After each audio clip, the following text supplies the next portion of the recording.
And in addition, of course, then came the moment that galvanized the country, horrified the nation, shocked the world, 9/11. I'm not sure anyone could have predicted, based on his performance in the election and after the election, how President Bush would have reacted to these events. And after what some thought was a halting start on the first day, in which hours passed and he seemed to be flying around the country trying to stay out of sight, he seemed to grab this challenge with some alacrity and pursued it with some vigor, and presently we had a war going in Afghanistan.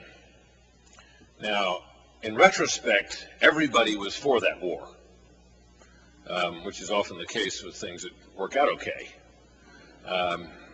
But you may recall at the time much was written about how the United States military, with all of its modern gee-whiz hardware, was particularly ill-suited to combat in a mountainous, rugged, backward place like Afghanistan with its hostile terrain. This, after all, is the place that defeated the Russian army and countless armies before it.